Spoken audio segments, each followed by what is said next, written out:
Hi guys, this is James.letsgetrich, and we're going to be talking about PayPal today. PayPal is a payment processing company, and they own another segment called Venmo. Many of you probably have heard of it. The reason why I like PayPal and the reason why I'm talking about it in this video is because it is my biggest position in my entire portfolio. I put more money in PayPal than any other company. And that does not mean you need to copy my strategy or agree with what I'm doing. This is purely for educational purposes and just to tell you a little bit about what I'm doing as an investor. So let's go over a little bit as far as what PayPal does, their earnings, and so forth. So first, let's go over from a business strategy outlook. PayPal's development of a network of both merchants and consumers early in evolution of e-commerce allowed the company to build and maintain an inevitable competitive position.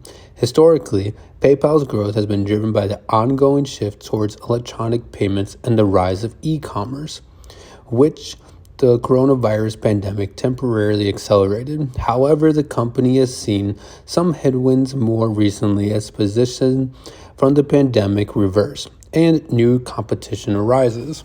And that is a great point. When it comes to competition, there is I would say the main competitors now for PayPal would have to be Cash App or Block. And I do invest in that company as well. I love their app. I use it for one of my portfolios. I love sending money on there. And you can invest with Cash App. I know a lot of people use it just for sending money. But yeah, that was actually the main way that I started was with Cash App. And now I have different portfolios and I use different brokerages. But that is another one, like a number one competitor I would consider. Another one would be Apple Pay. Apple Pay is another one that does compete with PayPal. And then there is also Zelle. Zelle is becoming a big player now. A lot of more people are using it. And there's going to be more competition as this industry or the space continues to grow. And then let's go over to what the bulls are saying. So what are the positive things that are going for PayPal? There is still plenty of runway from growth in electronic payments. Electronic payments only surpassed cash payments on the global basis a couple years ago. That is huge. In my opinion, that is showing that we are changing as people with our spending habits. I know a lot of old timers, they only like to use cash and that's it.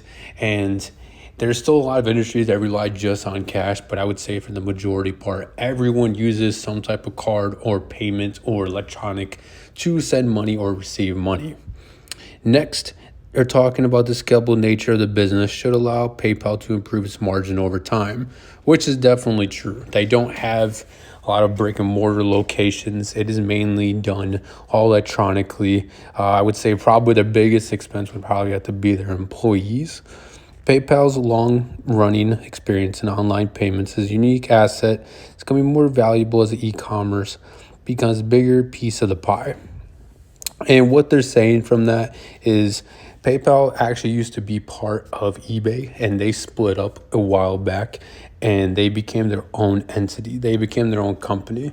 And a big reason why people like PayPal so much is because they built a brand and they've made it known that PayPal can be trusted. You can trust PayPal with your data, with your information, and if anything happens wrong when purchasing something online, you know at the end of the day, PayPal will take care of you. They have your back. So next, and right here, you guys can look this over if you like, but it's just kind of going over some key metrics with different companies. So it's talking about how PayPal Holdings, they're saying the fair value for them would be $104. The next, they're talking about MasterCard. They're saying their fair value is $465. Visa is at $289. Block, which is also Cash App, is $92. And it's just going over everything, what's saying fair value for each company, what the current price is now, their PE ratios, and so forth. Next, let's go over what the bears are saying. So what are the negatives going for this company? So first, The separation between online and point of sale transactions is blurry, and PayPal may increasingly come into competition with larger companies in the future. That is definitely a big factor when it comes to looking at PayPal. I would have to say its biggest competitor is actually, I know I did say it was Cash App or Block. Now I'm actually reiterating that, and I'm actually changing my answer. I would have to say it is Apple Pay. Apple Pay is becoming very dominant in everything they do. They've grown especially a lot in the last couple of years. Next, it's talking about opportunities to monetize Venmo could be limited. I would say yes. I would say yeah, it becomes a little limited because it's purely just for sending money to people. It's not really doing a whole lot else. Like when I compare Venmo to, let's say, Cash App. Cash App, you can use it for direct deposits. You can use it to get debit cards. I think I've even seen a thing on Cash App where you can actually get your direct deposit maybe a day or 2 days sooner, which is pretty impressive to me. I do think that's pretty cool. And then next, let's kind of go down here a little bit more. Kind of the main reason why I wanted to make this video is because of what they're planning on doing. And this has really instilled my confidence in the company. I know a lot of investors out there in PayPal are a little frustrated with it because it has been going down for quite a long time. There is no debate about that. PayPal's been going down for quite a few years now, and it's a little discouraging when you keep losing and losing and losing and losing.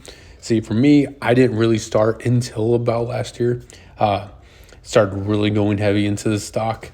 So I tried to get my costs down a little bit more. When I first started, I was about $80 to $100. And I'm trying to get that lower and lower and lower. And I've been just dumping money into this company. And I really liked the last earnings call because the last earnings call talked about a lot of this capital allocation. This company is going to be putting so much money into stock buybacks.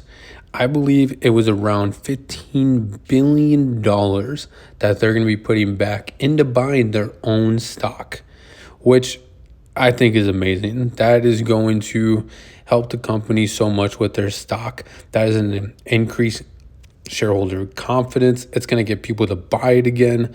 And I don't know a whole lot of other companies that are spending that much money, especially the size of this company. Yeah, when you start looking at Microsoft and Apple, yes, they're going to be spending a lot of money on buybacks. PayPal is a lot smaller than them. So, and that's just the stuff I want to kind of go over with you guys.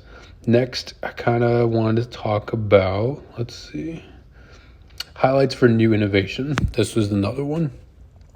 PayPal released a short video on January 25th with its CEO, Alex Chris, outlined the new product innovations the company intends to launch in 2024. While we don't see anything game-changing, we do think management is focused in the right direction. In our view, the ease of checkout and higher conversion rates have been very good key points for the company, and we appreciate the effort the company may make in the future to build on these strengths. We also think attempts to utilize the company's data assets to serve targeted offers to consumer make strategic sense. But we're a bit skeptical in that these will be meaningful moves for the company. While PayPal's business has technologically aspect, we think it's a narrow moat, resets on a simpler foundation. And this is what they're saying in this report. In my opinion, I think they are innovating quite a bit. What they're mainly talking about here is checkout. So when someone's on, let's say, I don't want to give an exact company, but when you're buying something online and you're at the checkout screen, a lot of people will add a lot of stuff to the cart. They get to that checkout screen and then they stop. Well, PayPal is trying to work on this. They're trying to work on converting people from getting to that checkout screen to actually making it and finalizing that payment, which thus is resulting in a payment transaction, which they're hoping for. And that's what it really comes down to. And then if we keep going down through this report, it kind of goes over everything as far as the evaluation over the years. A lot of key metrics in here. If you guys want to screenshot that, I would definitely look that all over. Don't have time to look through that today. I definitely might look into that in the future. And then that is pretty much it, guys. I think that's about all I really want to kind of go over. And if you guys have any questions, just let me know. And thank you for watching.